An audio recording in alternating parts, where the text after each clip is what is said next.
Hey everybody, welcome to my Lunalight Deck profile that I took to the 3v3 in Las Vegas, Nevada. Um, I did, honestly, I think that I personally did very, very good. I went 3-2 overall. One of those was a draw, and then we dropped from the event because my team lost. So we lost like 4 or whatever, just because I was pretty much like carrying, but that's okay. Yeah, we still ended up losing just because my team didn't win the matches. So a little unfortunate, but I still had like a lot of fun playing this deck. So let's get right into it. So we played 3 copies of Lunalight Kaleido Chick. This is probably the most important Lunalight in the deck. You can send as cost, so it's like absolutely broken. And also 3 copies of Tiger, obviously. Just, you know, Chick Tiger, broken combos, so good cards are good cards. Moving on into other Lunalight cards. I don't know why that was not there. Cool, perfect. Switch that for a sec. We played 2 copies of Yellow Martin as well as 1 copy of Emerald Bird. Nothing I change about this. It's great. 2 copies of Winder and 1 copy of Zephyros the Elite. So we actually cut this to 2. And I probably shouldn't have cut it to 2. I think that it's actually really good at 3.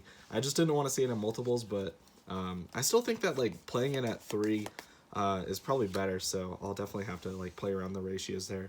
What was I saying? I play a smaller Time Thief package than most people. Most people play like the Perpetua and stuff like that. I don't play Perpetua in this list. I didn't think that it was important enough. I thought that Redoer was good enough on his own, and I could make better rank 4s than the Perpetua. So yeah.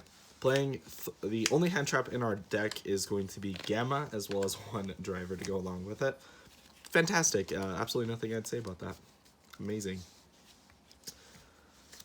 So we play a really weird danger package. So we play 1 Mothman, 1 Jackalope, 1 Tsukunoko, and 1 Nessie. So upon further experimentation with this deck, I do think that I need to play a larger danger package.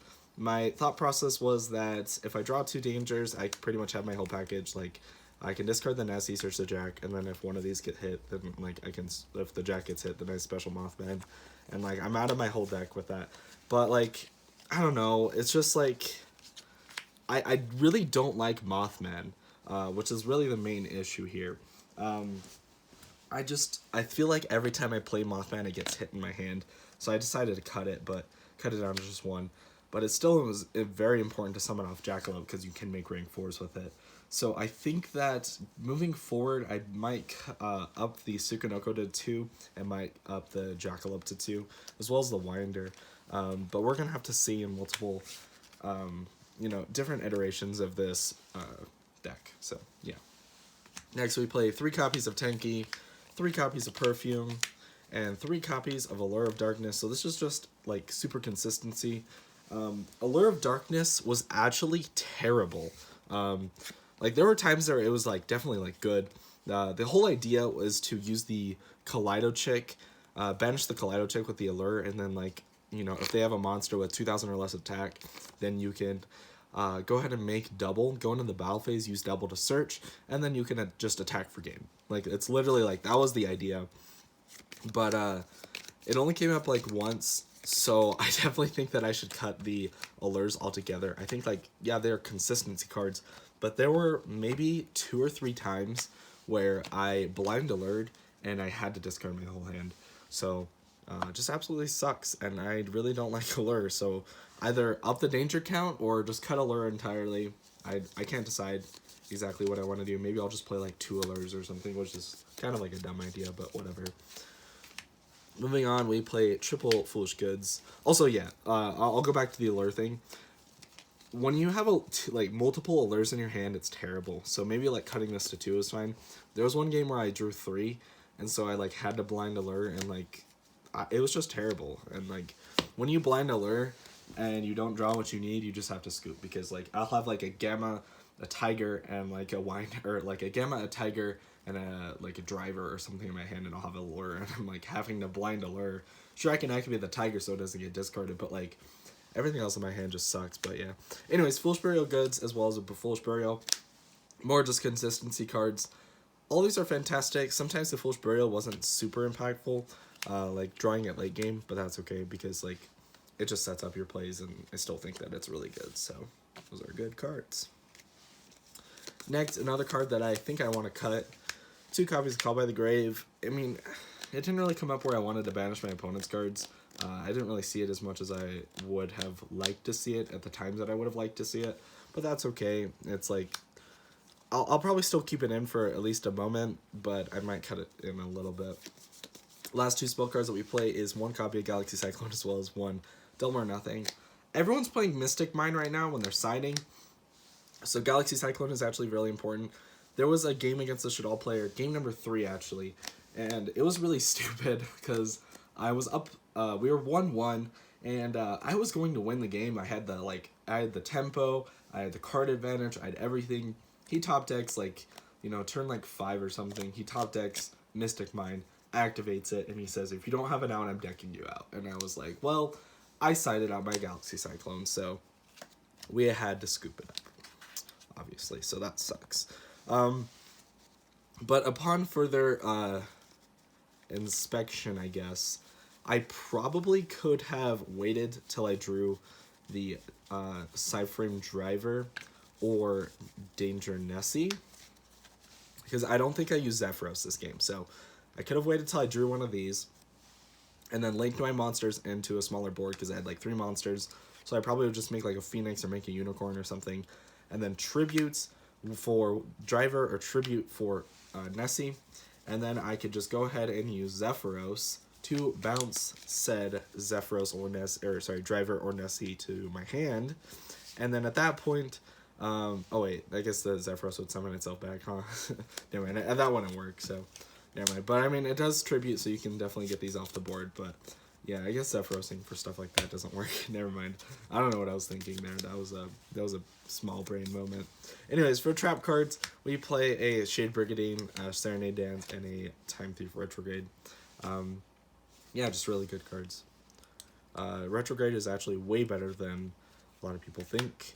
And the idea behind the Shade Brigadine is that it is a danger monster that you don't have to discard for, and it's also a level 4, so it's just easy rank 4 access. Also, if you Brick and you only draw a Martin and the Shade Brigadine, you're fine, because then you can even if you draw Winder and the Shade Brigadine, you're fine, because then you can actually just turn, you can normal this, search the counter trap, and then you can make Redoer, and Redoer will have an interruption, and then you'll have the Retrograde as an interruption too. So this is still a really good hand, even though there's no follow up.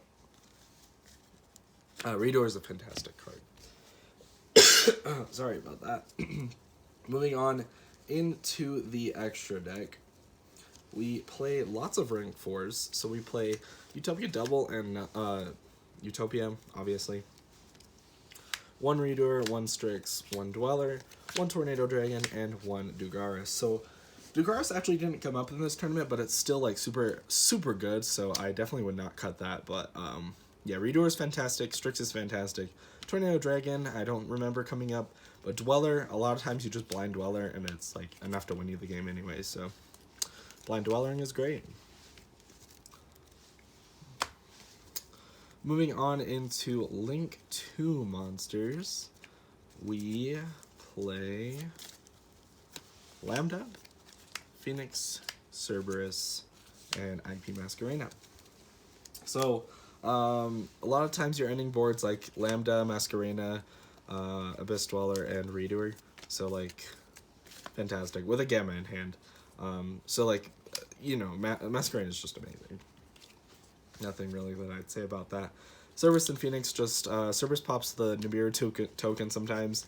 When I can't get rid of it, I attack over it. And the Phoenix is there for back row and stuff, bad back row stuff. Moving on into Link 3s, we play a Curious as well as a Unicorn.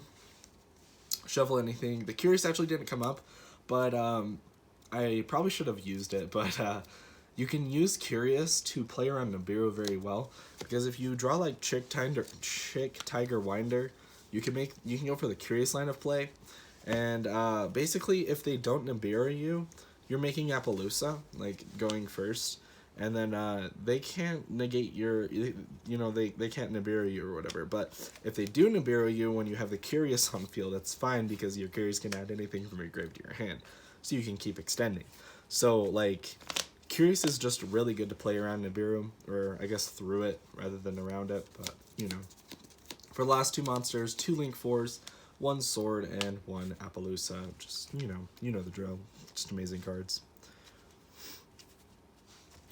Moving on into the side deck, I do want to mention that there's only 12 cards in my hand right now, but I do play 3 copies of Evenly Matched in the side deck as well. So 3 copies of Evenly Matched, fantastic card. Play against backrow decks. I believe I sided it in against the Lunalight Mirror as well, because like when you resolve an evenly against a Lunalight Mirror, they just cry. So it's pretty good. Also, we play 3 copies of Nibiru. It's so good against Salamangreat. Just an auto win card, pretty much. So yeah. For not Salamangreat, for Shaddolls, we actually like pretty much auto lose versus Shaddolls. So I wanted to play a lot of cards to counteract that. So we play 2 copies of Retaliating Sea as well as 3 copies of Super Poly. And our Super Poly target is Dragostapelia, because we fused the Winda and the Kaliga together to make Dragostapelia. Yeah, there's not really much else I'd say about that. Like, Retaliating Sea is super good because it's level 4, so you can make all your rank 4s with it. So such a good card. And then the Super Poly to just break their board and then kill them.